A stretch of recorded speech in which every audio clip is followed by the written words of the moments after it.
Imagine walking across a bridge suspended over a yawning gorge, a bridge of glass, in the heart of Burkina Faso. This is the daring vision of Ibrahim Traoré, the leader who turned fear into courage and a dream into reality. Witness the impossible, the storms, the challenges, and the triumph. Watch closely, and don't forget to like and share this incredible story of bravery and innovation. The gorge lay in silence, a wound carved deep into the heart of Burkina Faso, its shadows stretching like the scars of history. For centuries, villagers had avoided it, whispering of spirits that lived in the black depths, of winds that howled with voices of the lost.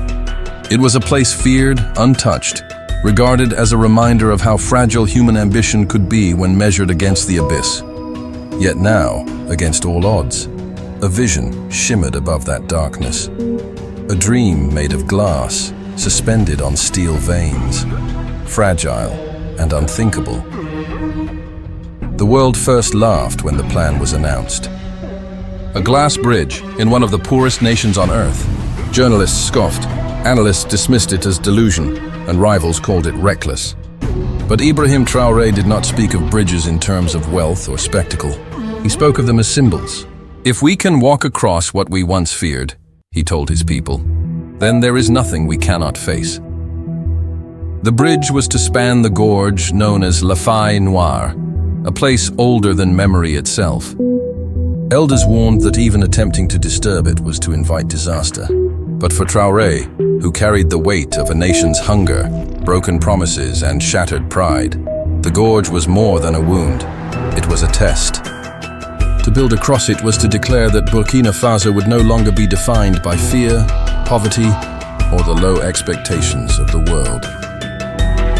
The first stones of the project were laid under the blazing Sahel sun, when the soil cracked with thirst and the air shimmered like molten metal. Men and women from nearby villages carried supplies by hand, while engineers from the capital sketched out impossible blueprints, their pencils trembling at the thought of suspending tons of tempered glass over an abyss said to devour even light. Skeptics called it madness, yet slowly, against all predictions, the impossible began to take form, but the gorge did not surrender easily. Accidents began almost at once. A steel rope snapped, sending scaffolding crashing into the void. Crates of glass shattered mysteriously in their warehouses before reaching the site. One worker vanished without explanation, his tools left neatly arranged on the edge of the cliff as if he had simply stepped into the darkness. Each incident fed the whispers. The gorge was cursed, and the bridge would claim more than it gave.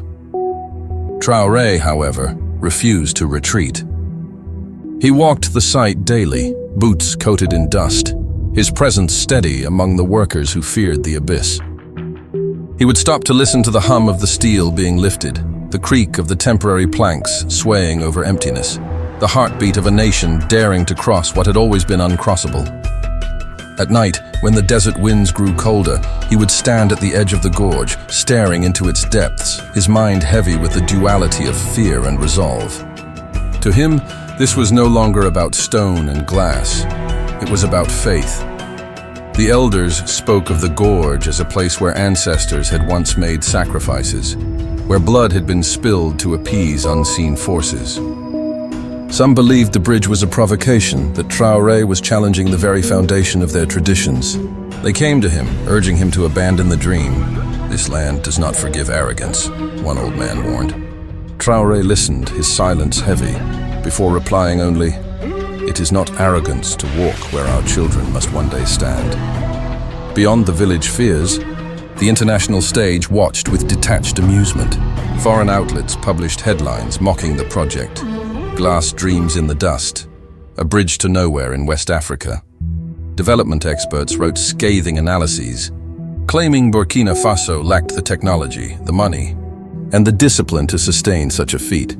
Yet in the shadows of ridicule, something else began to stir. An unspoken pride among African youth who saw, perhaps for the first time, a leader daring to attempt something unthinkable. The deeper the construction went, the stranger the obstacles became.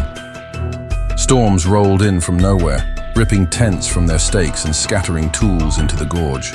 Engineers complained of tremors beneath their feet, vibrations with no seismic explanation. Twice bolts were found unscrewed, as if by invisible hands, or perhaps by saboteurs among them. Traoré never named enemies, but his eyes, sharp as a hawk's, scanned every worker, every shadow. Someone wanted this bridge to fail. Still, the skeleton rose. First the steel towers planted deep into the stone, defiant against the sky. Then the cables stretched taut like giant veins, humming when the winds tore across them. And finally, the panels of glass, each one a mirror, reflecting not only the sun, but the faces of those who dared to step onto them. Workers trembled as they carried the sheets across narrow beams, aware that one mistake meant plunging into the abyss. Each step across unfinished glass felt like a walk between life and death. Yet in the midst of fear, there were moments of quiet beauty. At dawn, when the first light spilled across the gorge, the half-finished bridge shimmered like a pathway to the heavens. Birds wheeled below, their wings catching the glow of morning, as if the abyss itself was being tamed. Villagers gathered silently at the edges, children clutching their mothers' hands, eyes wide with awe. For them, it was not glass and steel. It was hope materializing, fragile yet unbreakable. But with each day, the tension thickened. Some workers confessed to hearing voices in the night, whispers rising from the depths of the gorge calling their names. Others spoke of shadows moving where no one stood. Superstition bled into every hammer strike, every bolt tightened. Food supplies dwindled, equipment mysteriously vanished, and morale cracked like thin ice. Even the strongest men admitted they dreamed of falling, of endless descent into blackness. One evening, as the workers prepared to leave for the night, a storm rose without warning. The sky turned to iron, winds shrieked across the valley, and rain hammered down like fists. Traoré did not seek shelter. Instead, he walked onto the half-finished span, coat whipping in the gale, glass beneath his boots slick and trembling. Those who saw him said he stood there as if daring the gorge itself to break him. "If it is cursed," he told them after the storm passed, "then let me be the one it takes. But if it holds, it belongs to all of us." The following morning, the sun returned, blazing with merciless heat.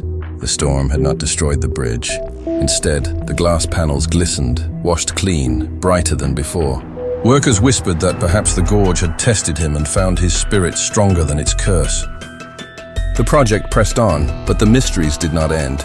A shipment of tempered glass meant for the final stretch disappeared en route, hijacked by masked men who left no trace. Rivals in the capital began to mutter that the project was bleeding resources, that Traoré was risking everything for a vanity dream. International voices grew sharper, predicting imminent collapse. Yet Traoré never flinched. He saw further than they could imagine. To him, the bridge was no longer about Burkina Faso alone. It was a declaration to Africa and to the world, that even in the most unlikely soil, impossible visions could take root and stand. At night, fires lit the construction site, glowing like stars across the gorge. Songs began to rise from the workers, voices carrying in the wind. Songs of ancestors, of resilience, of defiance against fate. And Traoré, walking among them, felt not only the weight of their hopes, but the pulse of something greater, a continent watching, waiting to see if glass and steel could become a prophecy. And so, the first chapter of the bridge was written, not in blueprints or budgets, but in sweat, fear, faith, and the unshakable resolve of a man who dared to place his people's future upon a path suspended over emptiness. What lay ahead would test every bolt, every spirit, every ounce of will. Yet for now, in the shimmering reflection of unfinished glass, Africa saw not failure, but the faint outline of a new horizon. The bridge rose higher with each passing week, stretching like a phantom across the gorge, its glass spine shimmering under the merciless sun. From a distance, it looked like a dream suspended in the sky, a vision too fragile to be real. But up close, the tension was unbearable. Workers clung to cables swaying above the abyss, sweat dripping from their brows, their hands trembling as they laid each sheet of glass over nothingness. Every step echoed the same question. Would it hold? The gorge seemed to resist them. Its winds grew unpredictable, sweeping in sudden gusts that nearly tore men from their harnesses. Engineers reported strange vibrations in the steel towers, pulses that could not be explained by mere wind. Twice, scaffolding collapsed without warning, though every measurement had been flawless. Some whispered of sabotage, others of curses, yet no evidence surfaced. The bridge itself felt alive, as though the gorge was testing those who dared to conquer it. Traoré stood in the center of this storm of fear and determination. His face carried no hint of hesitation, though his eyes betrayed the weight pressing on him. He walked among the builders without guards, speaking to them not as a leader above them, but as one of them. "If your hands shake," he told them, "let them shake. But let them place the glass anyway. Courage is not the absence of fear. It is the will to build despite it." At night, the campfires around the gorge glowed like embers, but the air was thick with unease. Men swore they heard footsteps along the unfinished spans, though no one was there. Women in the village claimed to see faint lights flickering beneath the gorge, like lanterns moving in the blackness. The elders spoke louder now, warning that the gorge was angry, that the bridge defied forces older than any government. And when 3 workers disappeared in a single week, vanishing without screams, without struggle, leaving only scattered tools, the fear became almost unbearable. International observers turned their mockery into condemnation. Foreign media claimed the project was reckless, that Traoré was sacrificing lives for a vanity stunt. Diplomats in distant capitals called it dangerous symbolism, a distraction from real governance. Yet the more the outside world dismissed him, the more the people of Burkina Faso began to rally behind their leader. To them, the bridge was no longer just a project. It was a rebellion against the idea that their nation could only fail. Still, the pressure mounted. Funds dwindled as supplies grew more expensive and shipments began to mysteriously vanish. Convoys carrying glass panels were ambushed by faceless men, their cargo stolen and never seen again. Engineers began to receive anonymous threats. Notes slipped under their tents, warning them to leave before the gorge takes you too. Some did leave, but others stayed, bound not by orders, but by something stronger, belief. It was during these darkest nights that Traoré revealed the heart of his vision. He spoke to his people not of architecture or steel, but of meaning. "The bridge is not just glass over a gorge," he said in a quiet address carried by firelight. "It is proof that the world's poorest can attempt what the rich call impossible. It is proof that we are not afraid to walk where the earth itself has told us not to." His words echoed into the silence, carried on the desert wind. And though the fears did not vanish, they were tempered by something deeper, faith. But faith alone could not hold the cables together. Cracks began to appear in some of the glass panels, small fractures that spread like veins. Engineers argued over whether they were defects or deliberate tampering. Tension thickened as the panels were replaced, each delay feeding the whisper that the bridge would never be finished. Rivals in the capital grew louder, warning that the project drained resources the nation could not afford. Rumors swirled that foreign hands wanted the project destroyed before it ever opened. Then came the storm. Not one of wind or rain, but of fire. One night, an explosion ripped through the supply depot at the edge of the gorge, shattering stored glass and sending flames into the sky. Workers scattered as crates collapsed into ash. The fire burned for hours, consuming months of stockpiled materials. By morning, only smoldering ruins remained. Some claimed they saw masked men slipping into the darkness before the flames began. Others insisted the gorge itself had spat out its anger. Either way, the message was clear. Someone, or something, wanted the bridge destroyed. Where most would have surrendered, Traoré pressed harder. He gathered the surviving workers, ash clinging to their clothes, faces streaked with soot and despair. "If they burn the glass," he said, "then we build with what is left. If they break it, then we replace it. They can destroy panels, but they cannot destroy will." His words cut through the smoke like steel, and slowly, as if pulled by his defiance, the workers picked up their tools again. The bridge grew, despite everything. Its spine stretched across the abyss, panel by panel, until it reached almost to the opposite cliff. Each day more villagers gathered to watch, their doubts now tangled with pride. Children pointed at the gleaming panels, whispering that they looked like windows into the sky. Farmers paused from their fields to see it shimmer in the distance, like a promise floating above the earth. And whispers spread beyond Burkina Faso's borders, carried by travelers and journalists. In villages far away, people began to say, if they can build glass over a gorge, what else can Africa build? But with progress came a tightening sense of dread. Strange patterns began to appear on the glass at night, streaks and smudges no worker had placed there, marks that vanished by dawn. Engineers found bolts loosened in ways that suggested deliberate tampering. Tension escalated until no one trusted the man beside him. Was sabotage creeping among them, or was the gorge itself rejecting their intrusion? One evening, as dusk turned the sky blood red, a worker fell through a panel that had shattered beneath his boots. His scream echoed into the depths before silence swallowed it whole.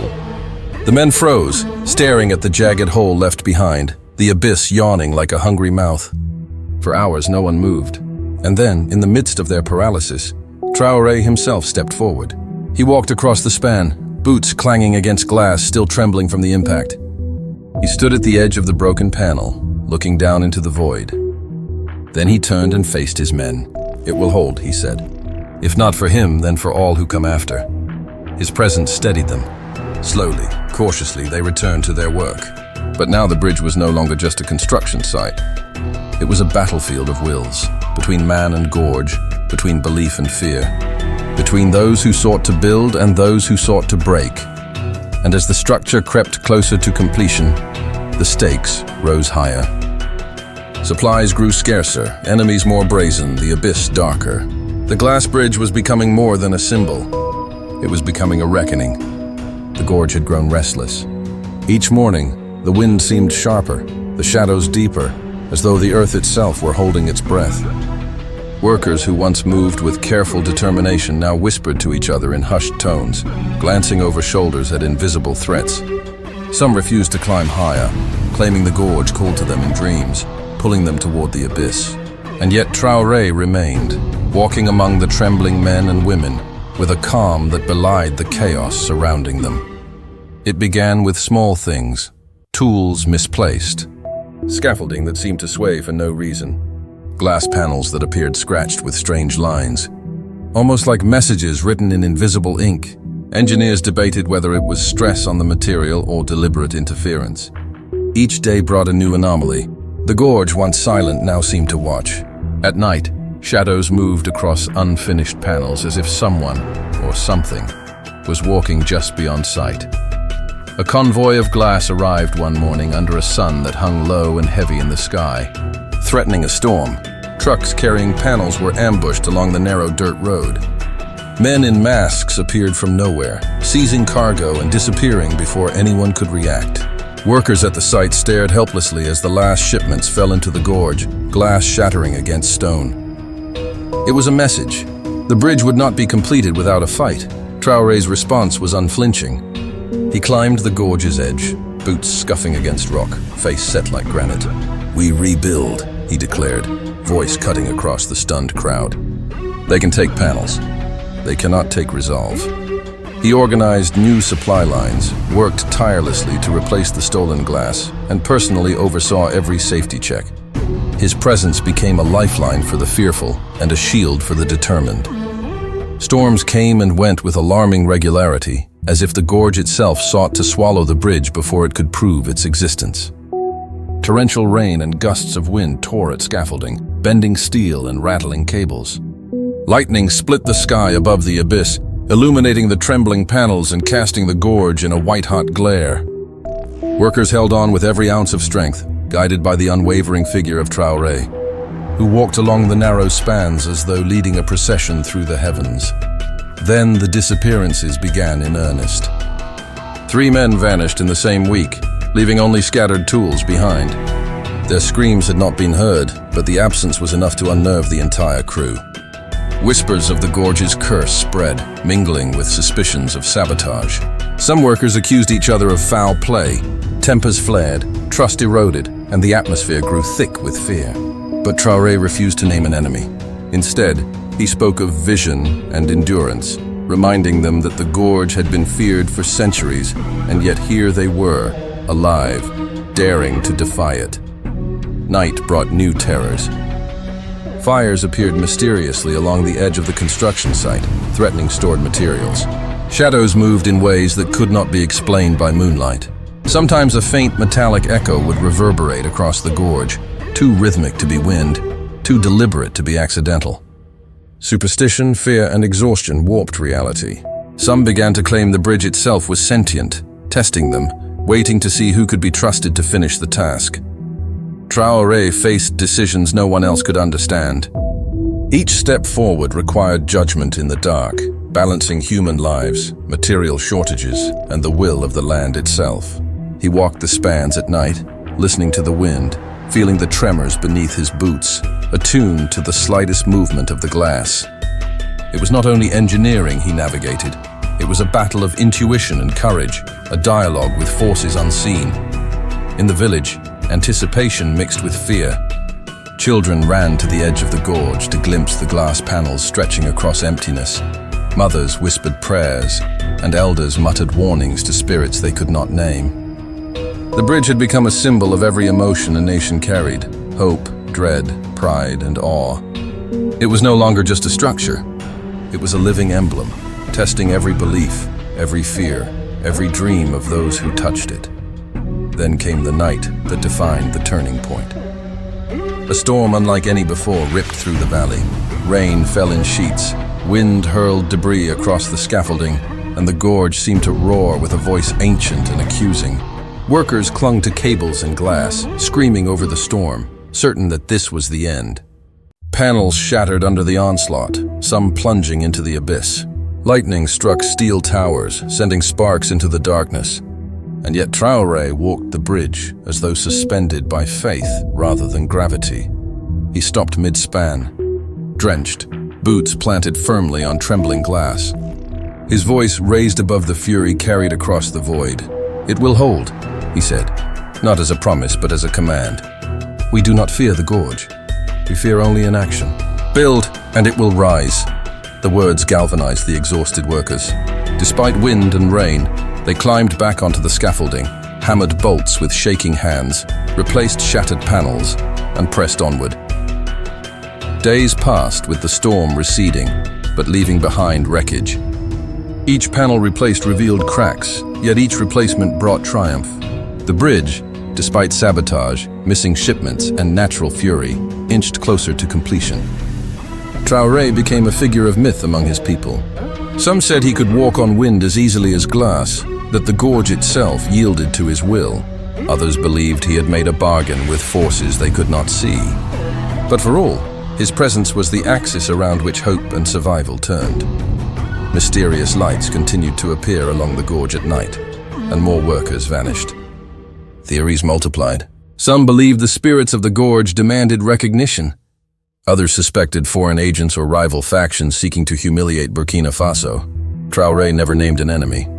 He listened to the fears, acknowledged them, but refused to let them govern action. Every day the bridge stretched farther, each panel a testament to resilience against the unknown.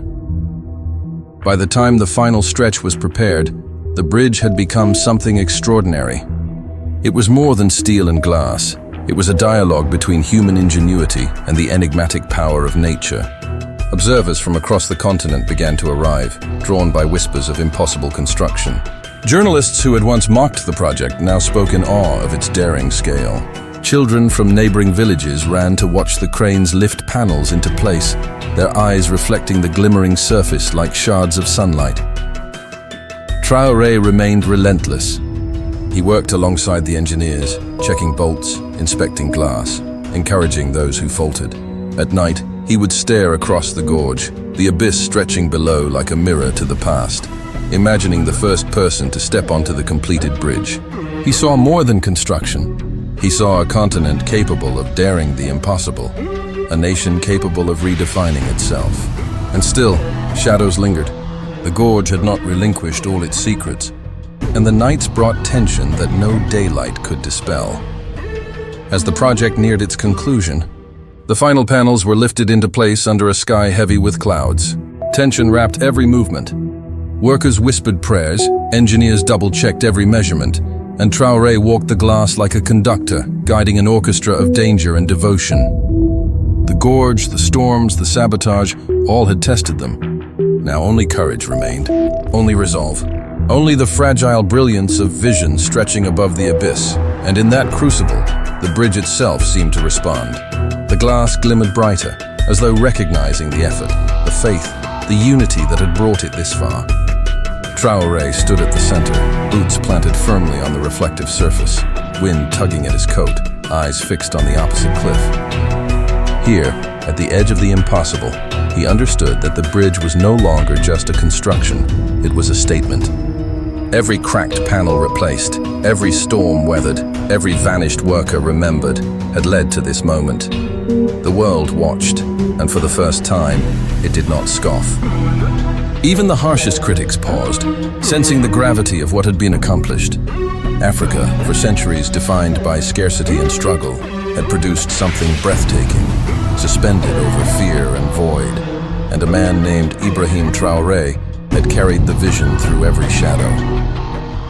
The night had fallen like a velvet curtain over the gorge, thick and heavy, blotting out every familiar landmark.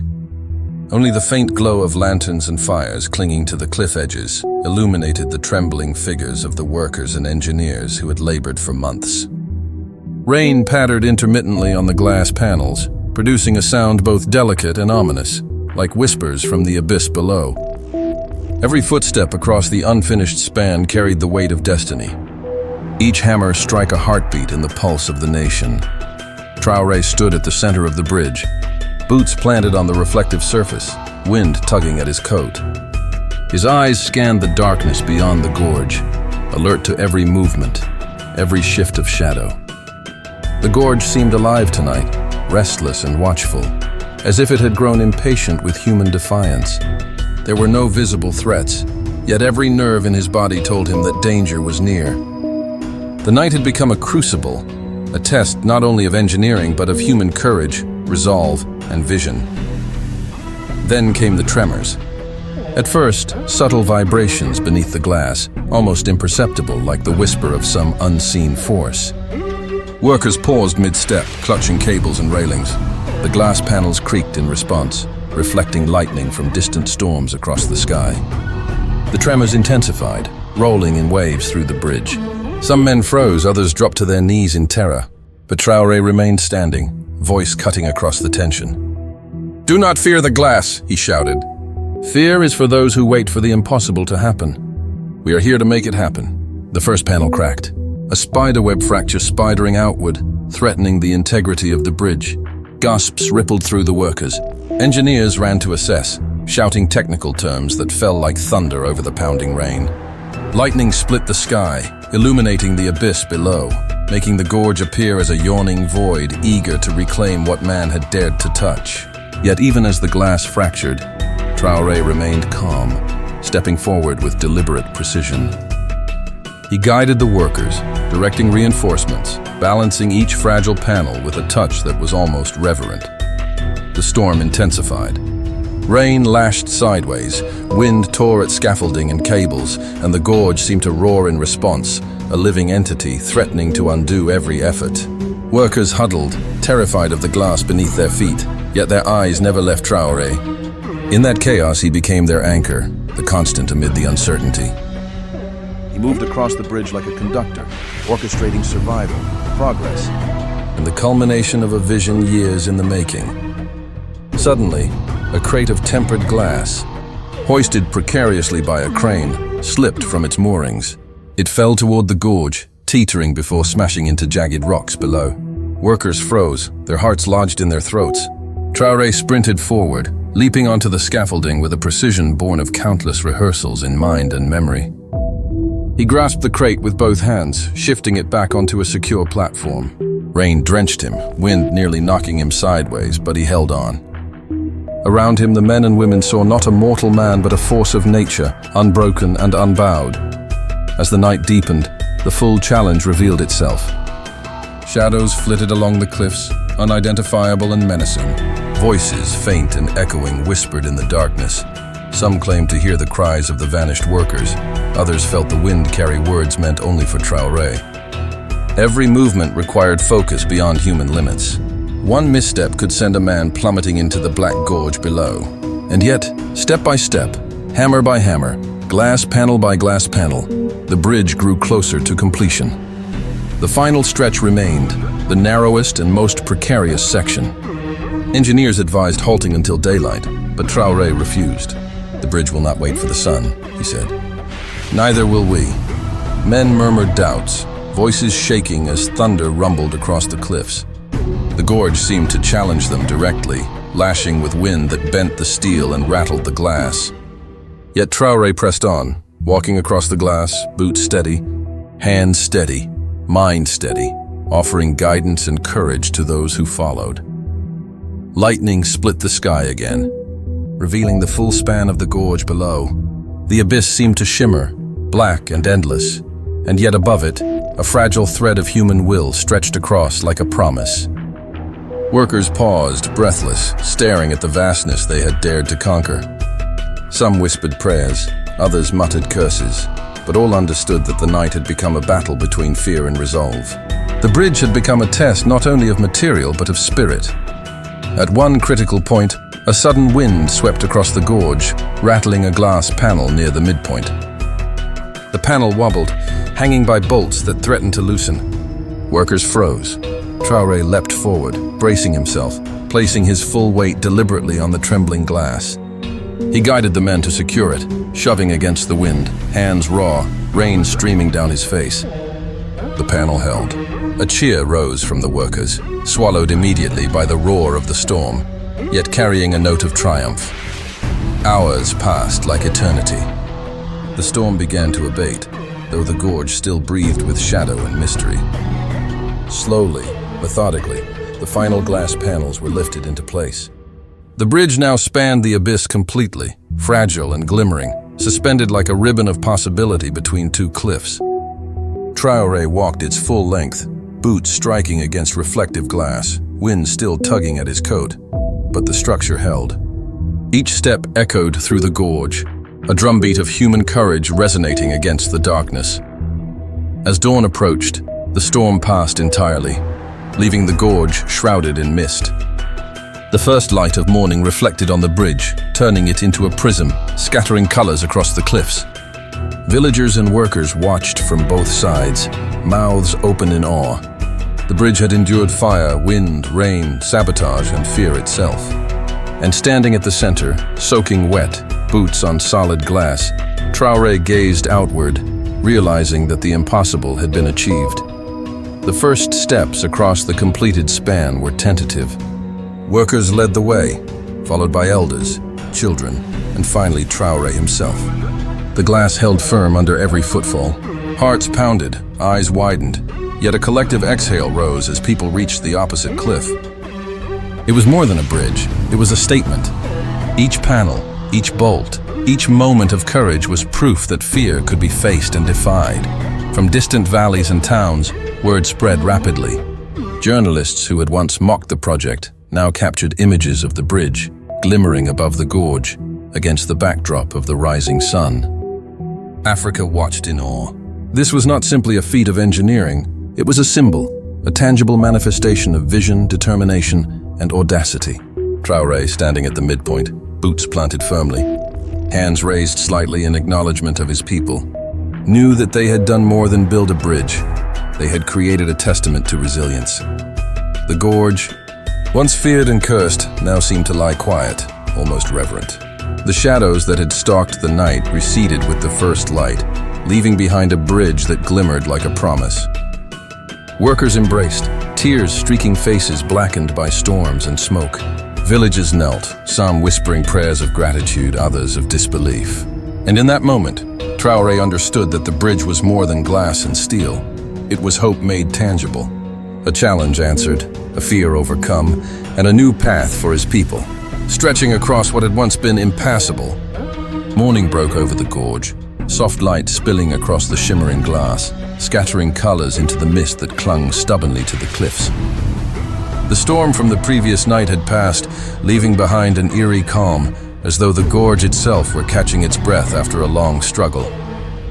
Traoré stood at the center of the bridge, arms folded, surveying the expanse he and his people had conjured from steel, sweat, and daring. Every panel reflected not only the rising sun, but the collective effort, courage, and determination of a nation that refused to bow to fear. Villagers began to approach, cautious at first, then emboldened. Children led the way, tiny feet tapping on the glass, their laughter bouncing across the cliffs like fragile music. Mothers followed, clutching hands, hearts pounding with a mixture of trepidation and awe. Elders, those who had once whispered warnings of curses and angry spirits, stepped forward slowly, eyes wide, as if witnessing a miracle that surpassed their imagination. One by one they crossed, each step a statement. Fear could be faced. Impossibility could be challenged. Traoré moved alongside them, a guiding presence, a living testament to the conviction that had carried them this far. Every so often he paused to steady a trembling hand, offer a word of encouragement, or simply to ensure that the glass beneath them held firm. He had walked the abyss himself, felt its threats, faced its darkness, and now he was leading his people across it. Each step was symbolic, a walk not just across a gorge, but toward hope, resilience, and a future forged by vision rather than circumstance. As the sun climbed higher, word of the bridge spread beyond the valley. Travelers arrived from nearby towns, journalists from across the nation and continent, their cameras clicking, drones hovering, capturing angles that made the bridge appear like a delicate thread stretched impossibly above the world. Headlines already being drafted declared it Africa's impossible bridge, a triumph against fear, Ibrahim Traoré's vision realized. But in the gorge itself, amid the laughter, tears, and awe, these words felt secondary. Here, meaning was lived and felt, not printed. Traoré watched as people embraced, clutched one another, and stepped onto the bridge again and again. A woman knelt on the reflective surface, tracing her hands along the smooth glass, whispering a silent prayer of gratitude. A child spun in place, mesmerized by the colors scattered in every direction. And the bridge, once fragile and trembling, now held steady beneath hundreds of steps, as if acknowledging the courage, faith, and persistence that had brought it to life. The world took notice. Reports reached international media, embassies, and engineers across the globe. Analysts who had dismissed the project as foolishness now called it revolutionary. Scholars debated the engineering marvel, but beyond technical assessment, everyone agreed on one truth. It was a statement of audacity and vision, proof that even the most challenging circumstances could yield beauty and strength. And for Traoré, it was confirmation that the impossible could be claimed by those willing to risk everything for it. Yet the bridge's impact reached beyond headlines and statistics. Villagers and workers began to see themselves differently. The elders who once feared the gorge spoke with pride of their descendants' bravery. Mothers told stories to children about the night they watched the impossible rise, teaching lessons of courage and perseverance. Workers who had nearly succumbed to fear shared laughter and tears in equal measure, their identities transformed by participation in something larger than themselves.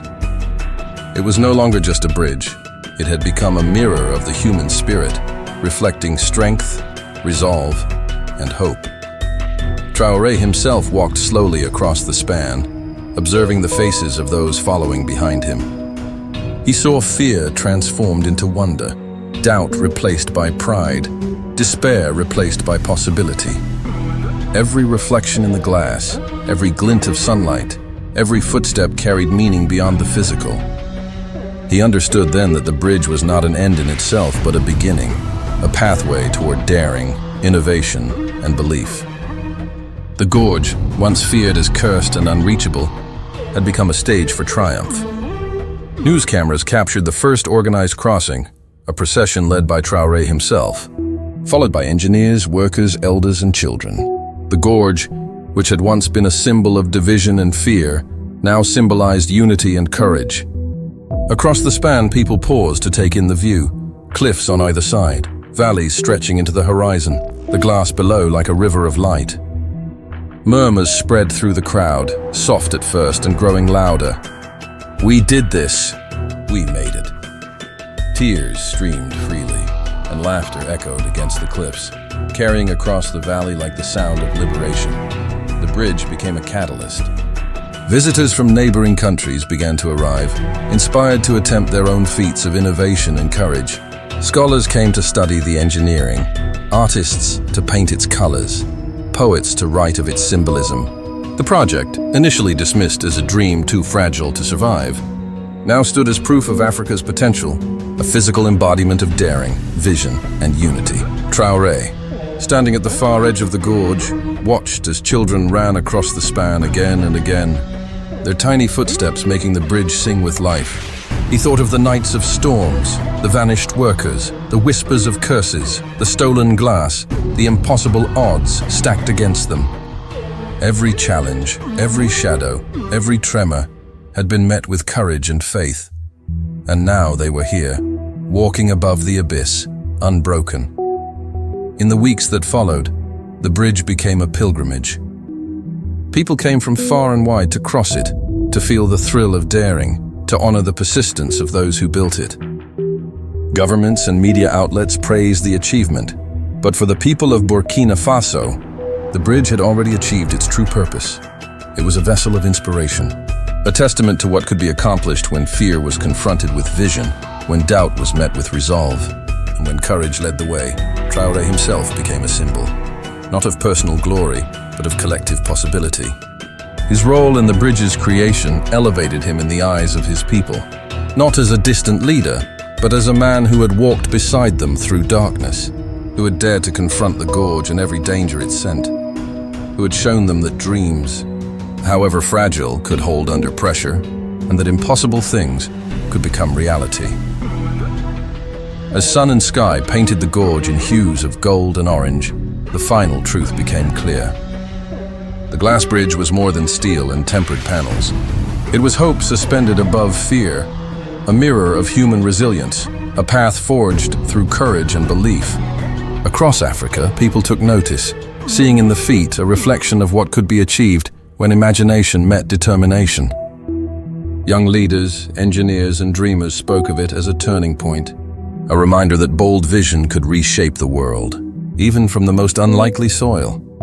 And in the quiet moments, as Traoré stood on the bridge alone, he looked out across the valley, the wind brushing his face, the reflections of the sky dancing on glass below.